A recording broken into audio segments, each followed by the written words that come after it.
Colin Hastings, Executive Director of the Pasco Chamber of Commerce, and I welcome you to this new episode of the Pasco Chamber Minute. I'm joined here with Malin Bergstrom of Bergstrom Aircraft, but we're here in the historic Naval Air Station control tower. So thanks for having us. This is really cool to be up here. This is definitely an icon of Pasco and the Tri-Cities and the history. So why don't you tell us a little bit about your background in Bergstrom Aircraft before we get into a little bit more about this great building. Sure. So my family's business, Bergstrom Aircraft, started in 1971 in this building. And so over the years, our company's outgrown this historic location. We were able to move next door, but all of that time I grew up in this building. So there's definitely a direct connection between being able to save this historic landmark and my family's business. Well, that's cool. So I didn't know that part of the history of having an operating business in here. So like you said, you really have a good history of this building. So how did that lead into having and founding the Pasco Aviation Museum? The building was being considered for demolition back in 2010. And so myself and a bunch of other aviation-minded and historic savers wanted to convince the airport that this was a landmark that needed to be saved and restored. And thankfully, we were able to do that. The airport has been a wonderful partner with us, and we've been able to keep this historic landmark and renovate it and open a museum in the building for the general public's benefit. So here we are, I don't know how many hundreds of miles away from the ocean. Why did the Navy set up a base here? Very good question, and it's been asked many times. The Navy, at the beginning of World War II, decided that they needed to be able to train pilots very quickly, as fast as possible. The current bases that they had in place couldn't accommodate a big influx of trainees. So they went out into the communities and found locations that would support the training of new pilots. Having the rail yard right next door here, 300 days of sunshine, that's good for flight training. And the land was available, so they found Pasco and decided it was the perfect spot to open a Naval Air Station training base.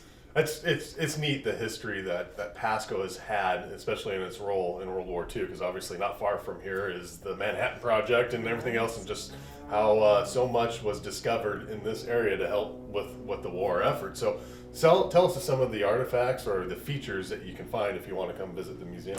Yes, so the community just came out in droves once they found out that a museum was going to open in the building. So items like headsets and honestly big pieces of airplanes and dummy bombs and all kinds of photographs and wonderful memorabilia from the local area that families had held on to. We're losing these the greatest generation every day, and so luckily these families have kept these items, this memorabilia and artifacts, and have donated them to the museum. That's great. One of my favorite artifacts is when the first airmail flight originated out of Pasco, and the Pasco Chamber presented a little relic, I guess, to that first flight, and that has found its home here. Absolutely. We were so surprised and blessed that one of the original, it was an airmail satchel, right. And it has all of the dates of the original airmail flight, which was April 6, 1926, embossed on the satchel, and that has a wonderful proud location here in the museum on display. Yeah, and you see that in a lot of the pictures as well too. So that's where the connection was. So it was great that was discovered and returned to a great place where it could be displayed. So you have obviously plans for expansion. We visited you a few years ago when there was just the main floor, but now you've done a little bit more since then. So tell us a little bit what sort of progress you guys have made. Right. Well, the main floor and second floor have been open to the general public. We're working on the third and fourth floor that we're in right now. The hope is that that restoration work will be finished April. That's a lofty goal, but we're going to do our best. And that also will be available to the public. The view on the fourth floor, as you can see, is just absolutely breathtaking. So we want to share that with everybody. And now you mentioned too that this is a project of passion, and so you have a lot of volunteers that have helped out. Are there some key individuals or entities that have helped you along the way to get us to this point? Gosh, that's a long list. Many volunteers, hundreds, thousands of hours of volunteer time, and it's kind of taken on a life of its own. We have volunteers that have been coming in and doing cleanup work, and they don't even worry about checking in with me. They know what they need to get done. We've had other volunteers working behind the scenes on grant requests and trying to add signage throughout the community. It's a very long list. I don't think I could narrow it down to a few key individuals. But you're always looking for more support when it comes along too. No doubt. I'm sure when you come visit, you'll have an opportunity to help out in that sort of way too. So absolutely. With the unique stories that come from the Naval Air Station, one, I recall there was something about a big pool here, and maybe you can touch on a little bit of that. And then one individual that was very featured in here as well too. Her name escapes me, but she was a wave, and maybe you can touch a little bit on those unique stories too. Yes. Some of the things that visitors can see here when they come. Yes. So when the Naval Air Station was built, it was a city unto itself. It had its own post office, its own mess hall, its own brig, jail, and it had a giant swimming pool. It was huge, enclosed inside another giant building. That pool, many people remember because after the base closed, the pool became operated by the city of Pasco, and it was called the Passport Plunge. And people learned to swim in that pool. Over time, the pool closed, and it's no longer remains here on the base or the airport. But that's one of many memorabilia and photographs and items that have been brought in to help us share and tell the story of the naval base.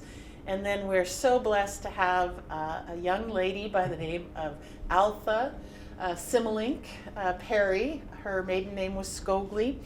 She is 96 years young and was a wave. She was assigned to work here at Naval Air Station Pasco. She came from the Midwest, and she had no idea where Pasco was. She got brought here on a train and reported for duty, and has stayed here ever since. Raised her family and met her husband on base, and it's a really fun story to share with folks when they come in. And those are some of the neat, unique stories that as a visitor you'll be able to plunge into. And so tell us about how people can find you online, and then when they can come visit the museum.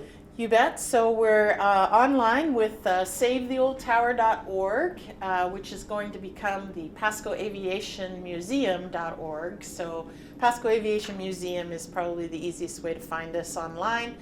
We have a very active Facebook page and a volunteer page as well. So those are another ways to track us down. And then the museum is currently closed.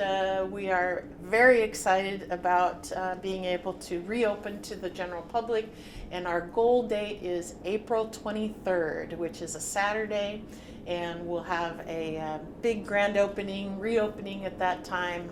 Saturdays 10 to 4 is our goal to have the museum open to the public. That's great. Well, thank you for allowing us to come up here and check out the control tower. This is great. It's neat being up here, and with all the activity behind us, it's really cool. So thank you, Malin. Thank you. I appreciate your time, and we hope to see a lot of people coming in to visit the museum. That would be wonderful. Everyone's welcome, and of course veterans are always free to attend the museum, and we have very reasonable admission fees, so we hope that everybody can come out and support the museum. And the kids like it too, I can tell you. By experience, my kids love it. So That's great. Thank you so much.